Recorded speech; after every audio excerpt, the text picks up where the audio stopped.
Good afternoon. This is Russell Farbiars with Not Minding My Own Business, and with me is a great friend, Freddy Vásquez of FXV Digital.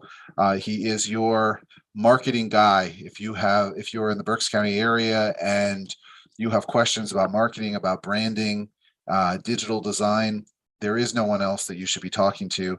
So welcome to the show, Freddie. Thank you, my brother. Great to be here. It's wonderful to have you on this show. You're probably shocked that I'm doing all this video stuff that you've been telling me to do for years. Yeah, and I'm shocked I'm the only guy you should be talking to in Berks County. I'm like, okay, thank you. Well, when it comes to marketing and branding, I mean, full disclosure to our listeners, Freddie has done our graphic design and our website for several years. Yeah. And all I ever get are compliments on the design work. So that's why I say, it's from personal experience. But let's talk a little bit about your business. So tell us a little bit about what you do and why you do it. Well, to be vague about it, I guess you could say we're a digital marketing agency, and we normally used to push like we do everything. We can do anything, social media. If it's online, it's digital, we can do it. But what I've come to find is that maybe this past year or so, I've been really pushing branding. I really dig branding, so it's not just about, having a logo or just a website. It's about your overall presence online is what's going to make your brand stand out from everybody else. Because I feel like what's getting lost is people get stuck in one frame of mind and they go, my website has to be great. My website has to be clean. My website. And it's like, well, what are you doing on social media? What are you doing anywhere else online? How are you listed in Google? And when you start to take all those different factors and put them together, you start to see that not everything is cohesive. So lately we've been really working on branding and getting all of our clients, in a very great cohesive state. And then once that's in place, we talk about the brick and mortar and aspects like that. I did this thing a few months ago about having a clean sign out front of your place. You'd be surprised at how many signs are dirty, just walking up and down the block. And it's like, just get some soap and water, and you clean it off. And those little things like that are what take you to that next level. So we build websites, love building websites, but I like to say as of right now, I'm a big brand guy. I love branding. I want to talk branding. I don't want to be limited to just online. So yeah, we're a digital marketing agency that really focuses on branding. Nice. And I know you've always seemed to enjoy, creating logos. And I know logos are not the end all and be all, but sort of trying to create that image that is the business. How did you get started though in this line of work? I fell into it, I went to school. Actually, I went to college to learn how to make albums. I wanted to be an audio engineer, but it wasn't a major. They were like, hey, you got to do something else. So I took business management. I figured that was one of the easier things you could do. And I always thought about business and figured, hey, maybe in the future I'll want to run my own. And that was that. Worked in the music business for a while, but I had a band. And while I was in the band, somebody had to make cassette covers and CD covers and all the things that go with, being in a band, flyers. I just started doing them for my band. And then obviously other bands needed help. And then it was like, okay, I could do them for other bands. And I got involved in MySpace when that was still a thing. Oh, you're aging yourself, Fred.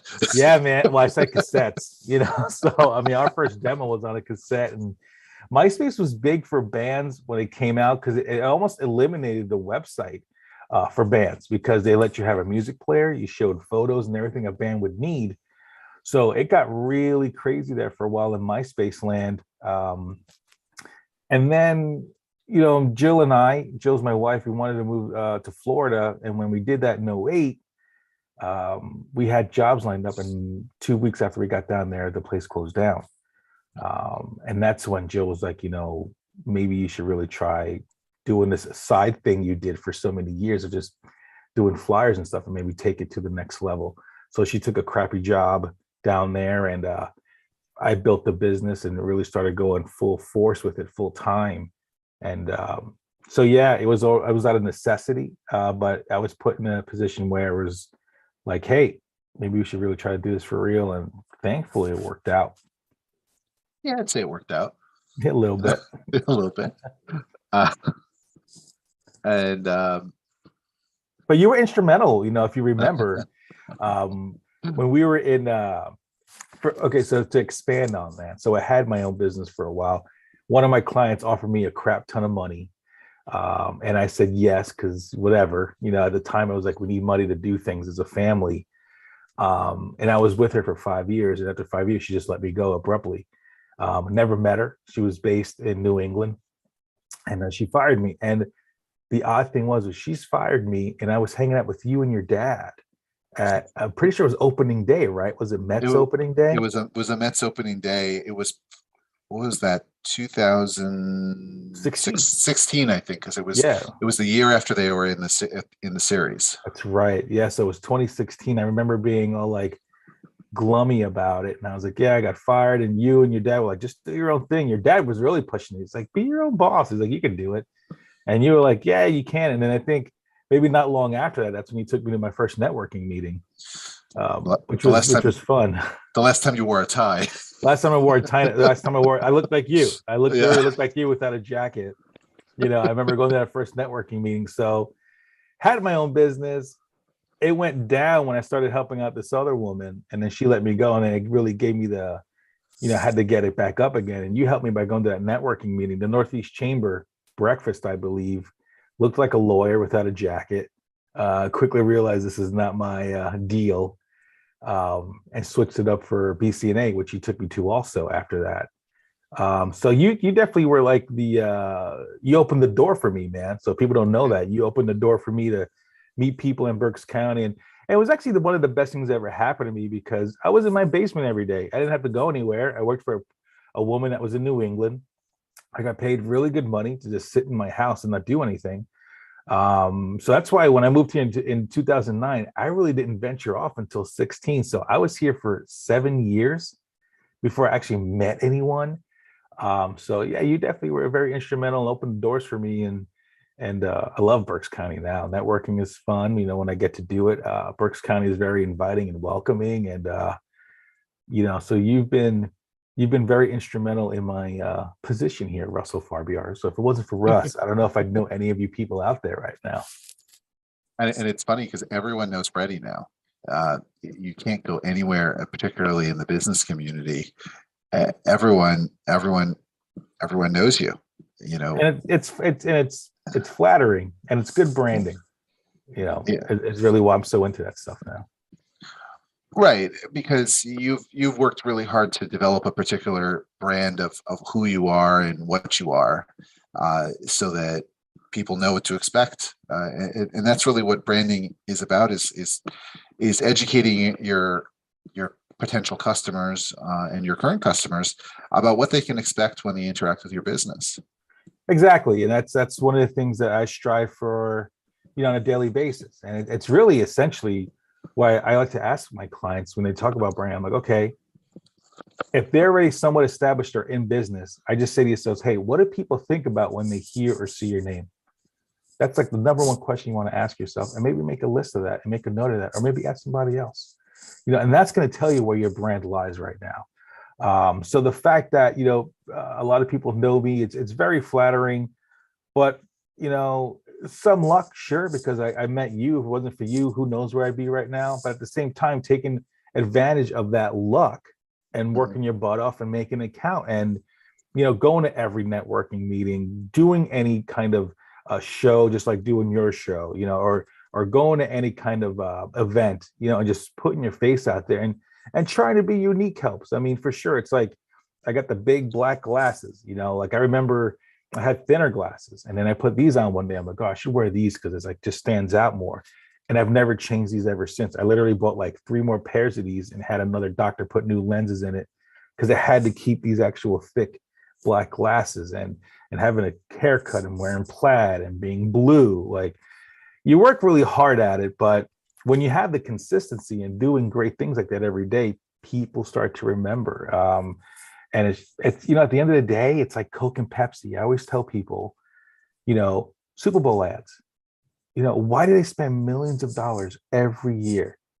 Because they have to remind you that they exist, because you can never stop promoting yourself and branding your company. It will never end. And when it does end, that means either you went out of business or you're retiring. And that's cool, whatever, if you want to retire, but till you're ready to call it a day, it's a daily thing, my man. It is a daily thing. I think with marketing, with branding, networking, it's not something you can just do for a couple of months and then turn it off. But if you don't do something every day, then your brand is going to suffer. And I think a lot of people, particularly in my industry, don't see it that way. That when business is down, that's when they want to be out there in marketing. But the reality is it's when business is good that you need to be out there, because that way you prevent yourself from getting to that down period. Which is absolutely correct. And to tell you the truth, when I really look online right now, no other lawyer's doing something that you're doing. It's not about, because you're my friend and I love you and we're tight. It's about, like, just go look at it. I don't have to even try to lie to people. What other lawyers doing anything online right now? Please tell me. Please look. And I'm not talking about, hi, I'm here today in this location. It's like, okay, everybody's done that too. You're actually taking it to another level. You're talking to local people in our area. You're doing a show. I see you pushing it on LinkedIn. You're pushing all over the social media. Nobody's doing that. And I know for you took advantage of COVID. Like, COVID was a bad time for everybody, but you definitely didn't sit on your laurels. I remember us talking all the time. You were talking to me about all this new software you were using and how you were doing this and how you were doing that. And then you even found better software, and then you moved to this, and nobody else was doing it, man. And so now you're at a point where people are realizing now, or expect maybe lawyers are realizing now they need to do something. You're already technically 2 years ahead of them, essentially. That's the way to do it, man. You're doing it right, because I don't see anybody around here doing anything as far as attorneys. And I think we might have even had that conversation maybe a year ago, where I was like, I remember saying, if you go ahead and take this to that level, you can take over Berks County, because nobody's doing it. No, and it's, and I have to give you some of the credit, because for 2 years, at least before COVID, you kept saying, you got to do videos. And I was like, oh, no one wants to see my mug on a video. Well, now you've proven yourself wrong. I've proven myself wrong, because, we're dropping an episode of this show every week, and we are going to also have, we do have a YouTube channel, and we have, we're going to have more videos coming on, different topics. So, my goal is that when you're Googling, a particular legal topic that we cover, an article or a video that we've done should come up. So absolutely, yeah, and we've had those discussions, and if anything, it proves that anybody can do it. You don't.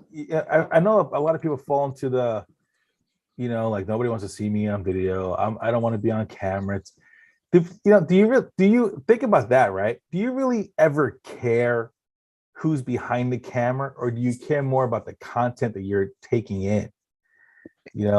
It's about the content, right. And I think that, at least for me, and probably for other people, you sort of have to get out of your own way and stop being as self-conscious. People want information. The way that people learn things today is different than it was 2 years ago. It's certainly different than the way it was 5 or 10 years ago. And the way people learn things is largely through videos that they find online. Yeah, especially on social media now. Yeah. I mean, I remember you telling me the story about when you went on TikTok when it first came out, and and I'll let you tell the story, because you went viral almost immediately. Yeah, it was weird because we were doing TikToks on just marketing and anything, and one day we did one on local SEO, how to do local SEO correctly, or and I never in a million years would have thought a local SEO video would have hit 1 million views. Never. And I saw that and I was like, are you kidding me? I was totally, flabbergasted. Yes, I'll use that word, flabbergasted. I was like, why would 1 million views on all-in-one SEO or local SEO? But what it proved to me was that people want to learn and people want to just take in good content. And the crazy thing is that when that video blew up, all of our other videos were getting views. Our subscribership went up. We actually got a lot of work from it because people started calling me. They were visiting the website and said, hey, I should call this guy to do my website or do this or do that. We got a lot of work from it. So what's crazy is you get to see what one video can do for you. And it's not just about being popular. So no matter what your industry is, take the time to make the videos. And I'll tell you, 9 times out of 10, they're not going to do anything. But you need that one video is all you need. And it takes you to that level where people start to now think to themselves, okay, this person knows what they're talking about. I really want to do that. Let's see if I can do it myself. Again, 9 times out of 10, they can't, or they don't have the time. Then they call you because you've already established yourself as a professional that knows what they're doing. And they feel comfortable with you, which is kind of weird, but it's truthful. They watch the video, they see you, they feel like they have that connection and they can trust you a little bit. So they take that extra step to contact you and great things happen. And that's why I always push for my clients to be behind the camera, telling the story and showing themselves, because at the end of the day, we're all humans. You want to have that connection. And when you make a connection with somebody, it's so powerful. It can move mountains. And that's definitely not an over exaggeration. No, I think people watch enough of your videos, they feel like they know you and they've never met you. Mm. And now, from the marketing perspective, you've accomplished the one to many, because you've done it once, but how many people have you reached? So many. And it's so cool. And it works. And I also think you also have to think that you can also repurpose some of these videos. Like I've taken some videos that I've done and I'll embed them into an email, because so you can use them in different ways. And you have to use video because unfortunately now photos are becoming like white noise, and I've really noticed that, TikTok might be the number one video, social network at the time, or the hottest one, I would say. But everybody's been doing it. You got stories on Facebook, you have reels on Instagram, YouTube started doing shorts now, and TikTok's starting to change a little bit. They're doing stories now that go away after 24 hours. So everybody wants that quick content moving. It's like we're all cats now, and we need the red laser. Red laser going around. If it's not moving, you almost don't care, man, which is crazy. But that's maybe one of the most frustrating and remarkable things about the way we live right now. Like you might figure something out and tomorrow it doesn't matter anymore, but then it also just gives you another way to succeed, because you know what? I'll tell you the truth. My Instagram, my Facebook, and all those LinkedIn and stuff were okay. When I was doing the business, it was okay. I started doing TikTok and it just changed everything and gave me a shot to really bust out. TikTok's my most successful social network I've ever used. I mean, and I remember pushing that a lot for the past 2 years, saying, what's your TikTok looking like? What's your TikTok looking like? Because like you said, repurposing, you do one TikTok, it's on your story, it's on your reel, it's on your shorts on YouTube. It's a no-brainer. I think at the end of the day, it's just taking the time to do it. Yeah, I'll tell you, I know indirectly of an immigration attorney who is on TikTok, and he does like a short video every day, and he's like you, he gets like 1 million views on these, and it really has driven his business. It really, and I think it's certain areas of the law it's probably more conducive to. I think immigration being one of them, it can really jumpstart a business real well. Well, for you, estate planning, I could see estate planning being huge for you through that. Yeah, I mean, we've done some reels on Instagram that have gotten, a couple thousand views within a week or so. If they're done right, absolutely, because like simple concepts like what is a will, as someone's scrolling, they might watch that. it's short, it's to the point. So absolutely. Yeah, and I don't know anything about that stuff. I only learned because I'm working for you. But there's like trust and living trust or living wills, and I'm like, there's so much that you really just don't know. And but when I put myself in that situation, I think to myself, I don't know anything about these things. I don't really care to learn about these things as much as I want to find the person that Right. knows about those things. And that's what you do by utilizing TikTok, is just proving to people, I know what I'm doing. You should just call me and feel okay at night and go to sleep without a problem. And that's why I Right. have you. It's the same idea, man. Yeah. It is the same idea. So Fred, what should some people be aware of about what you do that they might not be aware of? That's a good question. Well, I love, the number one thing is for me is I love talking to people, and having that trait, I think, makes it very easy for people to come in and talk to me. And I want them to, I want them to come to the brick and mortar. I want them to feel comfortable, especially because when they're in their office, they're always bothered because the phone's going off or their staff is there. Come to my office, don't be bothered, right? But the thing I love doing is listening to your story. And what it allows us to do is when we listen to your story, we get to hear what your concerns are, what your goals are, what your pain points are. And when we listen to all those, we then start to lay out a plan for you.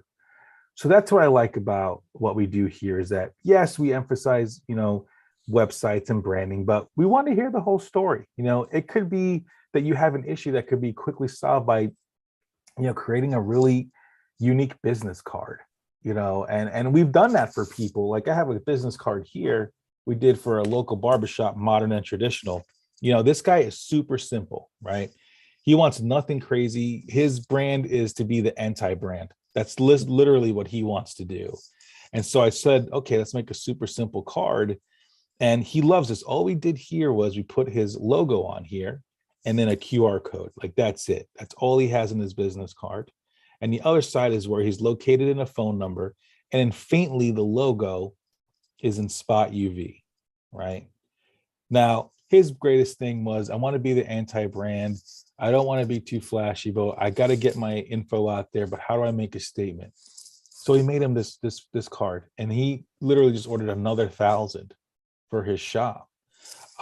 So it wasn't that he wanted this whole grandiose thing of websites and logos. He just wanted a way to give people something, make a statement, be simple, and follow his anti-brand. And we actually went back and forth a few times and came up with that card recently. So that's what we like doing. We like talking and really hearing your whole story. What are you trying to achieve? And then lay out that plan for you. We're very different. We're not standard. And we like that. I prefer it, and I like to have relationships with my clients. I never want it to be where it's like, let's do this for you and then we're done, walk away. No, I want to have a long relationship. I want to be here for you when you need something done. I want to be there when the new stuff comes out, like when TikTok comes out. I get phone calls all the time, but I appreciate those things. So that's what you need to realize about our firm here, is that it's not just a job. For me, it's how I actually, it might sound corny, for me, it's how I increase my family, because I don't have anyone out here. Technically, my family's in New York. So the only way I have family is by meeting new people and having those relationships and growing my circle. So I don't know. I'm like your Uncle Freddy, man. You want to come see him, I'll give you some candy because we have mints on the table, and we'll have a good conversation.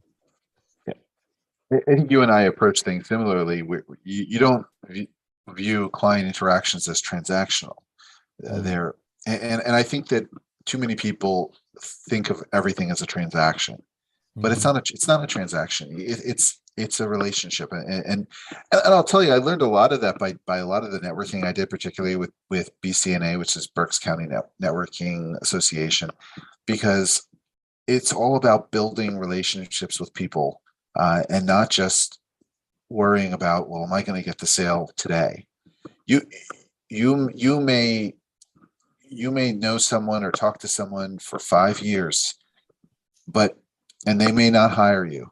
They may not use your services. But the thing is that when they think graphic design, they think Freddy Vásquez, they think FXV Digital, because they know you, they like you, they trust you, and they have that relationship, and you didn't treat them just like a number. Right. Absolutely, man. I hated being treated like that myself. Right.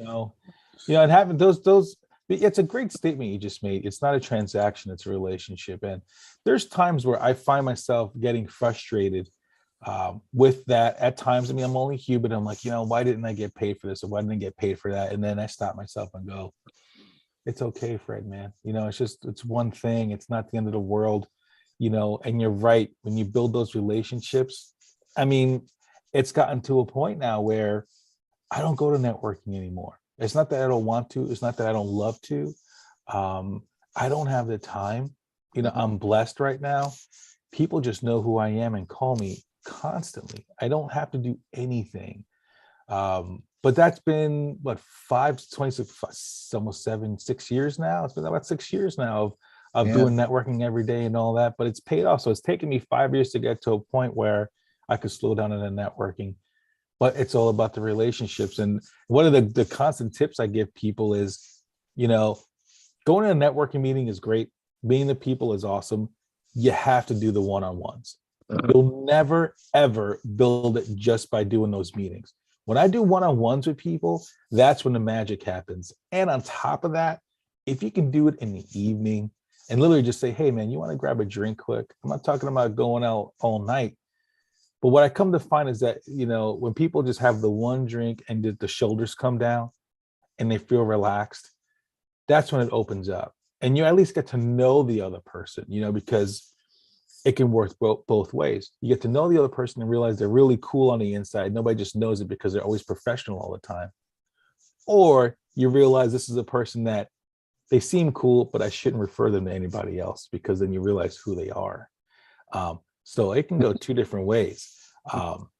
But 9 times out of 10, it always works out and you get to really know that person. And when you make that connection, though, that little connection, when you're buds and they know they can trust you, forget about it. Everybody knows that referrals are way, way more heavier than any sort of advertising you can do. So, yeah. Yeah, absolutely. And don't be afraid to give. I think that people, are afraid, well, I don't want to give this person something if they're not going to give me something back. You have to change that mindset. You have to, I am always happy to make a referral to someone. I don't wait for them to make a referral to me, because I know that eventually that will come around. And even if it doesn't, because at the end of the day, you're making the referral because you want to make sure that your client or your customer is well taken care of. And if that's the best person to do it, then that's what the referral you need to make. Yeah, and you manifest just good vibes. At the end of the day, what about having just good vibes and good karma and feeling good about yourself? Like, I've referred a ton of people that never used me. It doesn't even faze me, man. I'm just, it's like they have a great experience and then they remember me as the guy that referred the right person. And I feel like all the good I've been given here in Berks County, I think a lot of it just comes from, just being good to other people and always providing great service and just doing good in the community. And I feel like good things happen. That's my whole thing. I'm not necessarily a religious person. I'm more of like a spiritual person. So like, if you always put out the good's going to come back when you need it. And that's what you need. You don't always get what you want, but you get what you need and when you need it. Because then there's so many times where I'm like, oh my goodness, how am I going to make this bill or make this happen? And then magically older client or a new client calls and say, hey, I need this large project that's going to pay you this certain amount, and boom, you made the bills for the month and everything's okay. Like, that's happened on so many occasions, man. Yeah, because they know that they can count on you, and they know that when they call you, the work's going to get done, and it's going to get done well. Yeah, man. I mean, I love it. I love that. I love that can be associated with us over here. Yeah. So if listeners want to work with you, what is the best way to work with you? Well, check out our website, fxvdigital.com. All the information's on there. Feel free to fill out the form or give me a call. Our number's on there. Let's chat. if you feel like walking in one day and you're walking down Penn Avenue, walk in. I mean, one of my favorite clients, Amanda from Dressed in Love, she literally said she was driving by one day, saw the grand opening party, and she's like, "Oh, hey, that dude is what's going on over there?" So she ended up walking, I think maybe a couple weeks later, by the building and walked in, and she was like, "Hey, do you guys do logos?" And that was her first question, was like, "Do we do logos?" And it transpired into building her website, doing maintenance for her every month, always being her go-to when she needs help. We just had a great meeting, I think about a few weeks ago, about where she's the direction of the business. We talked about social media. We talked about TikTok. I mean, that relationship is so strong. I love her. She's a great human being. And it started with her just seeing something outside and walking in one day. So if you feel like walking in one day, as long as I'm here, we got coffee, we got mints, smiling faces, If you want to Water. watch baseball with me, we got water. We got a baseball games in the back if you want to just do that. But yeah, classic stuff. Websites call me. We're friendly here. I'm always friendly. You know me. I'll always pick up the phone. If I don't pick up, it's because I'm working with another client. That's the only reason why I wouldn't pick up. So we'll get back to you. Yeah, and the office is at 928 Penn Avenue, and anyone who's familiar with our business knows that's also one of our addresses, because we have a small office in Freddy's building at 928 Penn Avenue. So, but it's a beautiful office. Every client I have who comes in takes one look around and just is in awe at the decoration. Now, I will say, if you're not a Mets fan, you might not love the color scheme, but there's no Mets stuff out there. Only if you walk into my actual office where I work, yes, it's a Mets haven. But we don't push it otherwise, other than the blue, little orange, and white, road gray. It's pretty bad. I know I'm crazy, but it's okay. But it reminds me, by the way, somebody dropped the paperwork for you. It's in the office. Now, Fred, I know you give back to the community a lot, but can you share with our listeners what you do to give back to the Berks County community? Well, one of my favorite things is the toy drive we started here. Started in 2019. It was the year we purchased the building. I wanted to give back to Berks even more, because I couldn't believe, man, in 3 years' time. Think about that. 3 years, a little over 3 years from when you and I and your dad had that conversation in the parking lot. I owned a building in Berks County. And it was really extra special for me, because when I first moved here in 2009, me and my wife obviously would drive around the Lord where we just moved to. And we always drive, down Penn, and we would see this building, because, we saw Susie Ray was in there, and I was like, oh, she must be the big dog in the area. Again, I knew nothing of the area, so I always saw that place. And then to have an opportunity to actually purchase that building was so weird, because we moved here in 2009. I saw that place in 2009, and literally 10 years later, I owned it, so that's what was really funky about that situation. But the reason that, go ahead, I'm sorry. I was going to say, now you're the big dog, or as you say, the big cheese. I'm the big cheese, El Queso Grande in the area. Of course, partly, obviously, you helped out huge in that process, because I remember calling you first. I was like, hey, man, what do you think? And you were like, go for it. What's the worst that could happen? So I was like, okay. So you were very instrumental in that process, that stressful, painful process, for me at least, because I had no idea what I was doing. So I'm happy I got you in my corner. But because of all the goodness I received, you helping me out, Robin Ream going to bat for me, all the people that were like, yes, we'll rent out the place from you. Like, every little thing had to fall in place for me to get this building. So to bring it back around, I thought to myself, okay, Fred, you've been blessed big time this year. Let's do something special.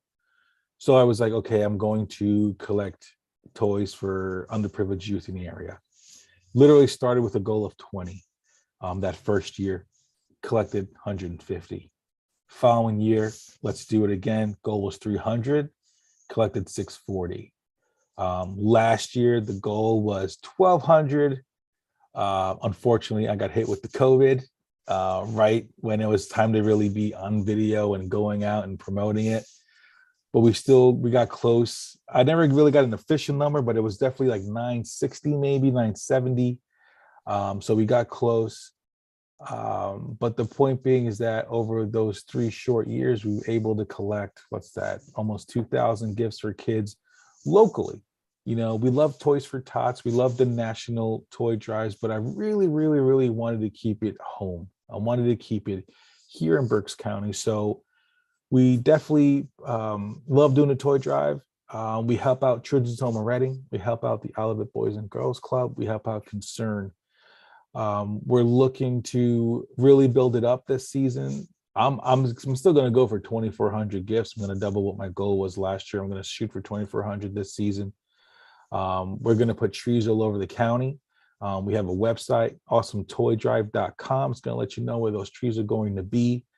And I really just enjoy giving back to kids, especially, man, because, you know, they don't ask for anything that they get. You know, they don't ask to be born into their situations. They don't ask to be, you know, if, you know, orphans, unfortunately, or their parents are, you know, incarcerated or whatever the case is. You know, they really can't control what happens to them yet. You know, so I feel like it's up to us to make sure they at least can be happy during the holidays. So I love to do the toy drive. If anybody out there, you know what, almost to a point where I'm like, forget about the marketing aspect, just visit awesometoydrive.com. See if there's a way you can help us out. During the Christmas season, you can put a tree in your place of business, or you can just come by and grab a couple tags off the tree. That would be great. Give back to the community. I would greatly appreciate it. We're big community based here at FXV. Actually, when I hired people, I tell them it's part of their job. It's almost required and expected that when we do community events that you attend them all, because that's, I don't know, I if it's wrong to do that, then I don't want to be right. You know what I mean? I mean, I just make people do it. And, you know, we do that. And of course, we do a bunch of other things. We love helping out, you know, Veterans Making a Difference is another great organization. We love helping them out. Hopefully we can start the barbecues again this year. I think we can. I know they were closed the past 2 years. We used to always like doing barbecues there. I think we're back to doing that again. So we want to do that. We support Blankets of Hope, my good friend Mark Goldstein. They do a lot of great things. So Habitat for Humanity, and the list goes on and on. And it's not to just be like, hey, we give so much back. It just makes you feel good, man. I think if you have the ability to give back to community, you should, because it just makes you feel great. And if that's all I get out of it, that's enough, because feeling good about helping people is what we should all strive to be doing on a daily basis when you can. Yeah, we need to be helping each other more and tearing each other apart less. And yeah, for sure, man. Yeah, and you know, I absolutely commend you. You can count on us for a tree in our Hamburg office this year. Sweet, man, that'd be great. So any of our listeners, when it comes Christmas time, you come grab your tags at our office, 64 North 4th Street in Hamburg. But you know, it's great, all the great work that you do for the community. This has been a great conversation. I think we could probably go on for another hour. You know, to think we talked all this time, we didn't even talk about the Mets. Let's go Mets. That's all you need to know about that, man. 7-3. Yeah, it's gonna be by the time we're on the air, it'll be a much better record too. I hope so, man. Yeah. We see the Phillies again real soon too. Yeah, I think next week or the week after we get the Phillies again. So for all you Phillies fans out there, Russ and we will be saying I'm sorry now. Or you could do the Phillies bathroom challenge that we used to do in my household, which is we typically the Mets and the Phillies will play 3 games, and we have 3 toilets in our house. And if the Mets win, my wife cleans a toilet. If the Phillies win, I clean a toilet. So, you know, that could be fun too. I thought you were going to tell me you change the rolls of toilet paper. Like if the Mets lose, you have to put the Mets toilet paper up. No, unfortunately not. But But who wants to use Mets toilet paper? I mean, think about what you have to do with that. Yeah, that's what I mean. That's what I thought you were going with that. But three toilets. That sounds so. Is it the series or the game? So like every Each game. each game, yeah, each game. That's a super clean toilet. What happens when they're not playing each other? Then we just clean them. It But doesn't get clean. no, they get clean. But it just makes it fun, That fun is for the fun. yeah. But Right well, on. thank you again, Fred, for being here, and to our listeners, thank you for tuning in to Not Minding My Own Business, and we look forward to seeing you right here next Tuesday at noon. Thanks, Chris. I appreciate it, my man.